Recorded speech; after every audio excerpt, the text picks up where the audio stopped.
This is Charlie Parsons for Boxing Social in association with William Hill and Empire Fight Store. Delighted to be joined here, catching up on Zoom with my brother Aqib Fiaz. Aqib, how are you, bro? I'm all good, Parsons. How are you, my brother? Yeah, good, thank you. Thank you for making the time. Obviously, a really, really good win on Saturday night. Your first stoppage over a tough Dean Dodge came in the eighth round. Sort of looked like his team probably could have pulled him out a couple of rounds before, perhaps, but I imagine nice for you to be able to get it yourself. Just a quick, well, not a quick reflection, but a reflection of the weekend's events. You must be buzzing. Yeah, it was a good performance, really. I think Dean, all credit to him, he was tough and he was game. He kept coming, he kept trying to win, which made it, better for me, really. Made the fight better, made more openings and more, like, created more opportunities for me. Yeah, most of the people that were there that I spoke to enjoyed it and had a good night as well. So, yeah, reflecting back, it was a good, good, good night Saturday night. When you sort of obviously early on getting the knockdown and everything, was there any chance in your mind that you sort of were going to rush your work a little bit and try and get him out of there? I mean, it come across as like a methodical kind of breakdown, but I suppose when you're capped at the 8 rounds, you never know sort of if you're going to quite get him out there in time. So, so when he went down in the first round, I remember throwing that. I think it was a right hand. I didn't really put much into the shot. So when he went down, I was more shocked than anything. And then I remember thinking, this is too good to be true anyway, because I don't knock anyone out really. So, but then obviously he went down and then he took the count, and I got up. He got up, and I could see it wouldn't really hurt. So, I still in my mind knew that still a long way to go yet. So I didn't rush. I looked at Jamie. Jamie said, "Relax, calm down." Nigel too. So just listen to them guys. Yeah. Obviously, we've seen Chantel Cameron's fight with Katie Taylor has been announced May the 20th in Dublin.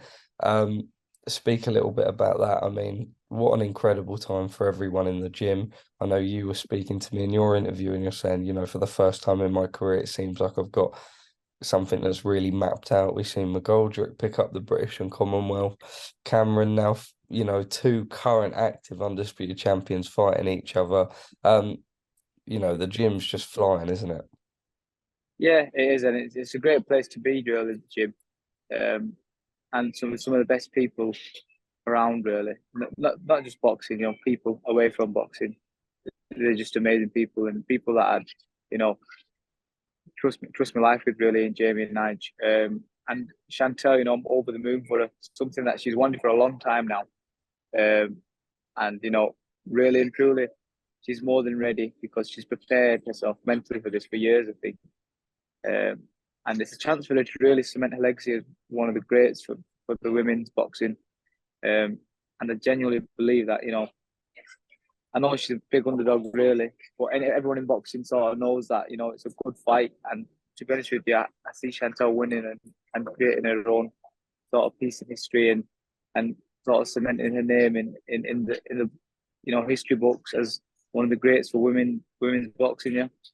We've got to admire Katie Taylor, of course, too, moving up. We know that she's never really been a massive 135. Comes up to 140, obviously done it before, but against a real different level of opposition in Chantel Cameron. This is the sort of stuff that champions need to come together, isn't it, in boxing? We need these sort of fights and cooperation. Yeah, it's amazing to see that fights like this are happening.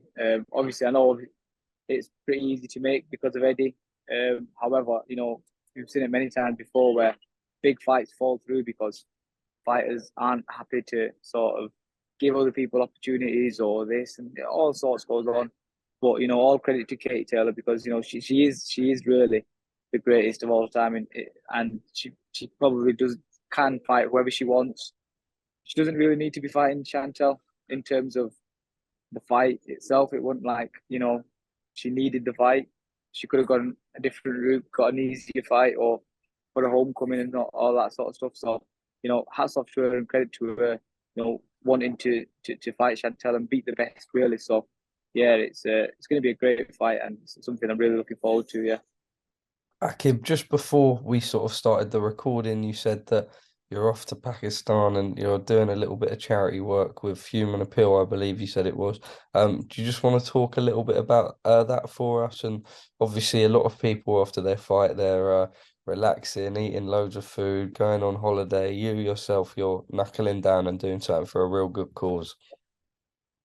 Yeah, it's something that really should have been out to do a long time ago. I was supposed to go in the January of last year, but I ended up testing positive for COVID myself. So I didn't end up going. And then obviously with the fights and stuff, not really had time to go out. So we raised, I think, £50,000 in 2021 for some solar powered water wells in a desert. It's in Pakistan. The area is called Tarbakar, Sindh. Um, it's one of the largest deserts in Asia, um, and people there have no water. So what's happened is we've built a solar powered water well. It's ready now. The people of the village are using it. It's being pumped out with clean water, and yeah, it's just the charity wanted me to come out and just see sort of the work that us and people from Oldham have sort of donated and managed to get together. Yeah, so I'm really looking forward to going. To be honest with you, it's a long journey. Obviously, we fly to Pakistan and then it's like a 7 or 8 hour drive to the desert. So it's a long journey, but inshallah, it'll all be worth it just to see the sort of work that's going on out there. And yeah, I'm looking forward to it. Akib, your team's always quite special to me because I suppose your team have always treated me like sort of I'm almost part of the camp as well. And I seen just behind you before you started the interview, you put the camera up and you showed me everyone. There is like a real family spirit with you guys. And that doesn't mean, necessarily boxing or whatever, but like charity work as well. There's always a big group of you willing to put in the shift. I mean, that just must like what an incredible group of people to be around, right? Yeah, no, I'm lucky and I'm blessed really. And I say it all the time. People always say, "Oh, you see like headlines and stuff, newspaper articles, boxer raises £50,000 and all this sort of stuff." Really and truly, it's not me. It's all of us. It's a big team effort, and without everyone helping and dabbling in and doing their own bits, it won't be possible. So they know who they are, all of them. We're not going to sit here and mention name by name. Don't want them all, don't want anyone getting too big headed and stuff. But they all really help, and I'm so lucky and blessed to have them. Especially like with a lot of the stuff that happened. You really see who's there for you, and I don't have like a big family and stuff, so my friends are more so my family. They've been there for me through the hardest times really, and obviously the gym as well. The people in the gym have been there for me through all sorts, and I see them guys as my family really. So you know, yeah, I'm just blessed to have them around me. Yeah. Akib, for the future for you now, 2023, I know you said you've got a sort of little idea mapped out as to what you want to do and how you want to do it. But, firsthand now, how many fights are you going to try and have this year? When do you want to be moving to those 10 rounders? What is the level of progression for you now? Yeah, so Eddie said the other day about one more 8 rounder, and then we can start stepping up to 10, and then hopefully pick up some titles as well. So yeah, it sounds like a great plan to me. Hopefully, I want to be out against. So with Ramadan coming up now, and then I think sort of back end of May, start of June, I'll be ready again.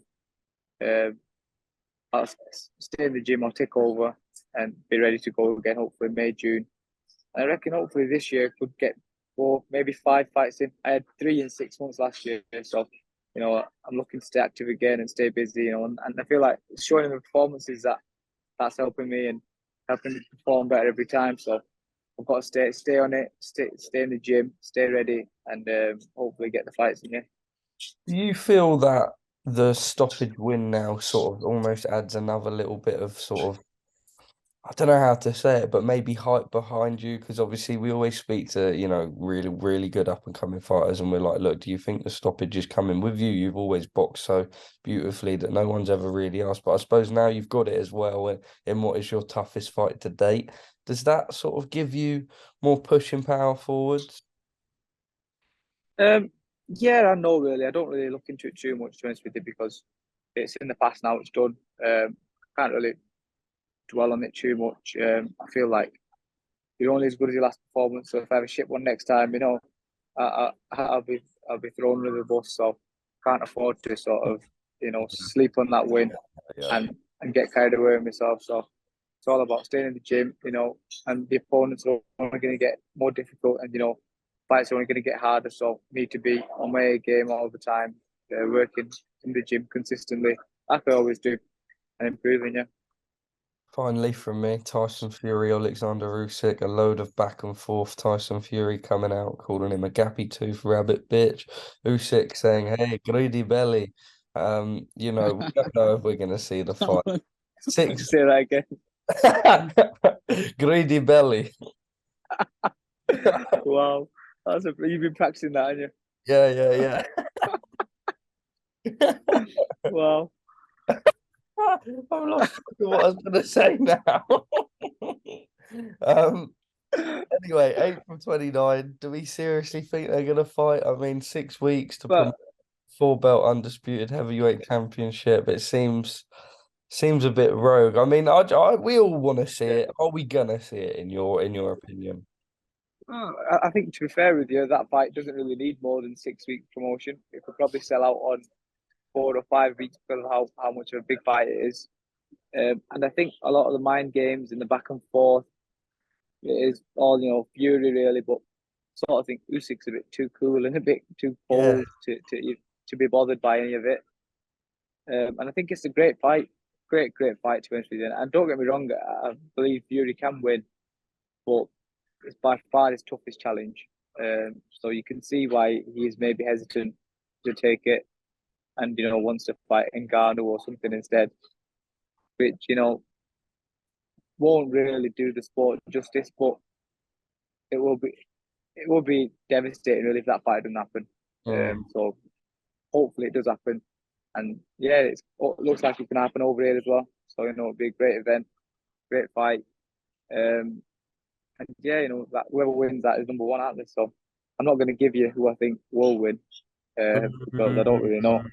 I'm gonna sit on the fence, but I am a real big fan of Usyk.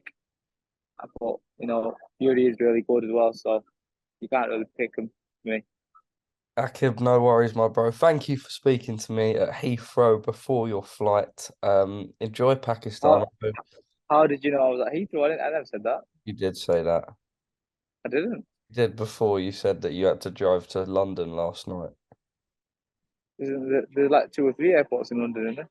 Yeah, but you ain't There's flying to Gat- you ain't flying to Dubai from Gatwick. what you following me then? I'm sat in the first class room, mate, waiting for you to board the flight. Oh yeah. Well, you won't see me in there.